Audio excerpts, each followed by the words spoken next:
Alô, ouvinte! Está começando mais um Terapia da Noia, sua rádio consultório de bolso de ideias para reorganizar sua mente e dar uma faxina do juízo, para você aprender a se acolher e se amar mais um pouquinho.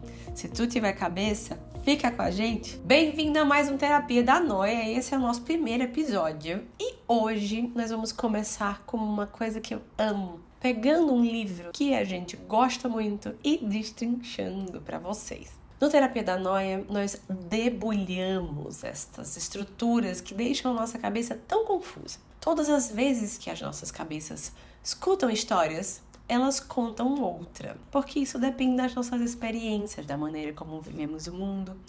Então, hoje nesse podcast, nós vamos perceber coisas que talvez você nunca tenha parado para pensar. Quando sentimos algo na hora que ouvimos uma história, talvez nós não estejamos percebendo, mas dentro de nós existem várias estruturas que estão ativas. Essas estruturas estão juntando aquilo que você está ouvindo com aquilo que você viveu. Quando a gente faz essas duas coisas, naturalmente, acabamos presumindo. E presumir é deixar que essa experiência do mundo interno passe a julgar aquilo que nós estamos escutando. E isso naturalmente diminui as possibilidades. Porque nós vamos fazer o quê? A gente vai começar a fazer aquilo de conjecturar novas possibilidades, a gente vai tentar entender explicando de outras maneiras, nós vamos começar a supor, e isso acaba deixando a história que vem lá de fora do outro muito pessoal. Nós corremos alguns perigos. Primeiro, deixar aquela história empobrecer, pelas nossas poucas possibilidades, porque nós podemos ter poucas possibilidades, mas também de deixar aquela história estereotipada, categorizada, sem conseguir perceber outras nuances disso. Então, quando nós estamos ouvindo uma história e escutando de outra maneira, contando outra lá dentro da nossa cabeça, e a gente decide, de repente, não abrir mão desse entendimento que nós estamos fazendo, de repente a gente pode estar supondo, que aquilo é a coisa certa, que a forma de entender e interpretar aquilo que o outro está dizendo é a única maneira. Mas o interessante, quando nós estamos entendendo que existem várias outras formas de interpretar a mesma coisa, é supor que também podem ter elementos da nossa experiência e da nossa imaginação, porque tem coisas que a gente pensa sobre o que a gente está ouvindo, que além de não precisar necessariamente ser verdade, pode ser uma coisa inventada pelo meu próprio cérebro para completar aquela experiência. Você quer ver? Se eu disser assim, pensa numa praia, uma areia bem branquinha, vários guarda-chuvas, num dia de sol, é muito provável que vocês tenham uma imagem mental de uma experiência que vocês já viveram, semelhante à que eu estou relatando. Mas com toda certeza, se todos nós pudéssemos tirar a foto do nosso cérebro, ela seria diferente. Teriam, além dos elementos de experiência, também elementos da nossa imaginação. É isso que o nosso cérebrozinho faz. Ele complementa as coisas. É como se ele pintasse as lacunas. Não fica nada em branco. Então, se não há espaço para que a gente possa se questionar, será que o que eu estou ouvindo é exatamente aquilo que eu estou pensando? Será que existem outros elementos nessa história que eu posso entender como possíveis ou reais? É muito provável que a gente julgue a história do outro. E ao julgar a história do outro, a gente conta ela dessa forma, como se ela fosse a única maneira de ver a situação. Você quer ver? Alguém chega para você e te conta, olha, fulano de tal largou a faculdade. Se ao pensar e ao ouvir essa história, a tua cabeça te conta, nossa, fulano largou a faculdade porque ela não dá importância aos estudos, talvez e muito provavelmente, na hora que você vai passar isso para outra pessoa, você conta assim, nossa, você sabe que fulano não largou a faculdade? Eu sempre vi que ela nunca deu importância aos estudos. E de conto em conto, a história aumenta um ponto. E o grande problema disso as histórias têm sempre mais de um lado. Se não há espaço para a gente tornar esses sentimentos mais complexos, pensar sobre aquilo, abrir possibilidades, então é muito provável que a conexão da gente com o outro possa estar comprometida. E para que a gente possa ilustrar isso, nós temos o livro da Chimamanda. Chimamanda é uma autora nigeriana que escreve um livro muito bonito e bem pequenininho que eu recomendo demais, que é O Perigo das Histórias Únicas.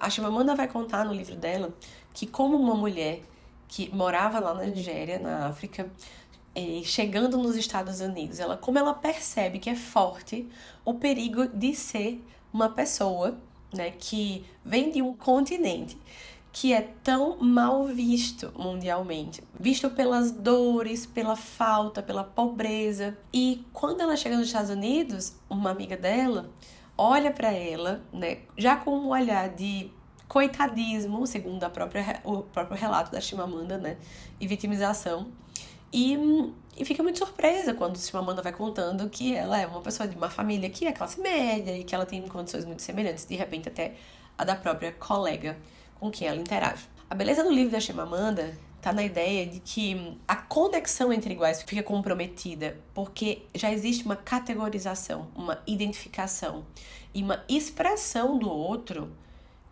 que poda a identidade daquele povo, né?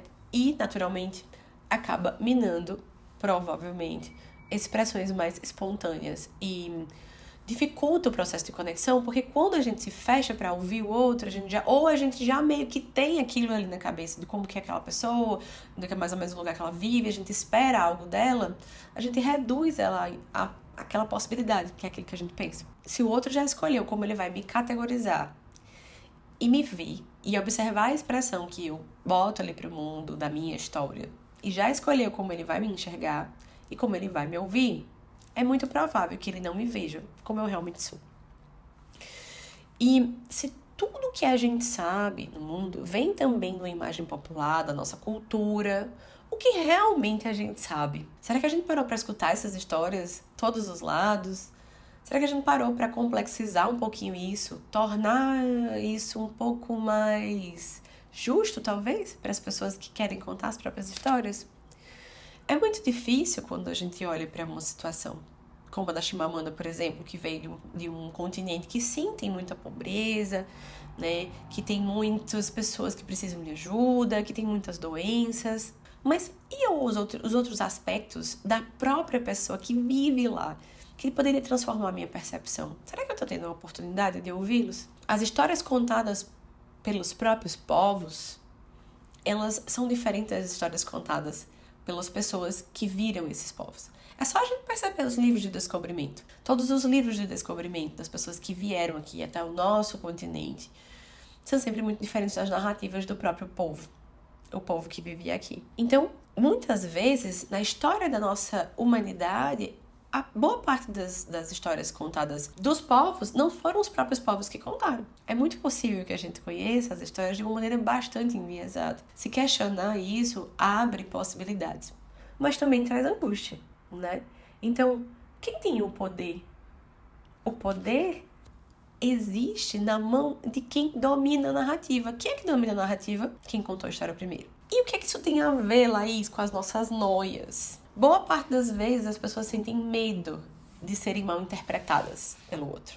Boa parte das vezes, na interação e nas relações, as pessoas têm dificuldade de se expressar por receio também de não serem compreendidas.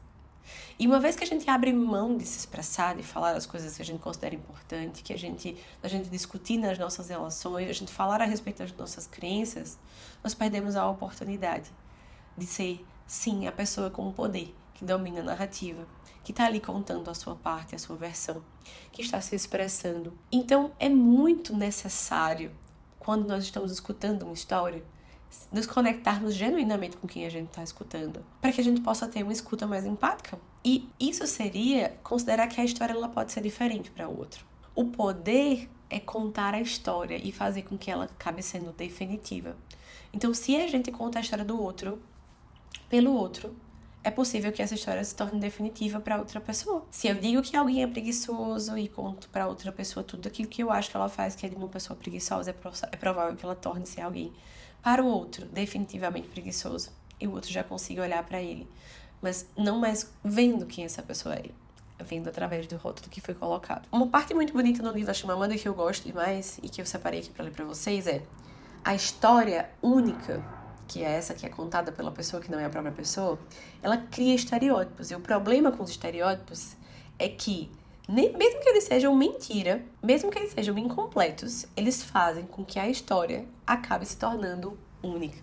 E sempre que a gente sente que isso acontece, é impossível, né, não se compadecer, sobretudo quando é conosco, né? Poxa, que injusto comigo.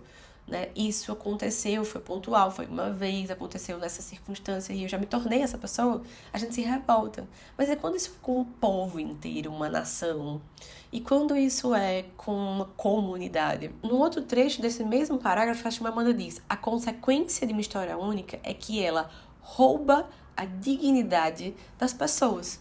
Por quê? Torna difícil o reconhecimento da humanidade em comum. Nós só conseguimos parear com o outro, conectar os Wi-Fi emocionais, conectar as nossas energias emocionais quando nós nos colocamos em posição de vulnerabilidade. Isso significa considerar a história do outro, ouvir com atenção, procurar em nós algo que nos conecte com aquela pessoa genuinamente. Mas isso dói. E quando dói, desconstrói, né? E se a gente soubesse, se a gente perguntasse, se a gente ouvisse, como as histórias das pessoas serviriam, né? Como as histórias das pessoas seriam contadas se elas fossem contadas por elas mesmas? E a última coisa, como você gostaria que contassem a sua história se ela fosse contada por você? Como as pessoas te veriam? Mas sabe que existe uma diferença quando é com você, quando você contando e quando é outra pessoa contando. Que o livro de Chimamanda seja uma inspiração para você também, assim como foi para mim, para que eu pudesse, no primeiro passo da minha vida, dentro desse espaço que é um consultório, abrir ouvidos e coração para conectar com as possibilidades que não só são as que a minha cabeça dá, da história do outro.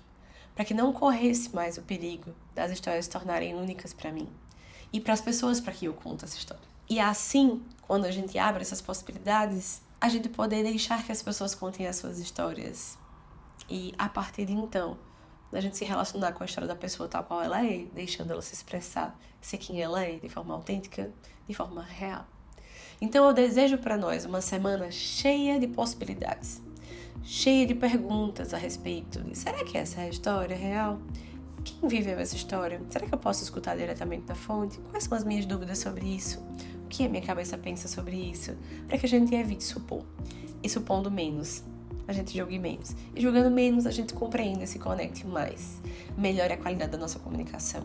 E melhore a qualidade da nossa escuta. É disso que a gente precisa. Até a próxima!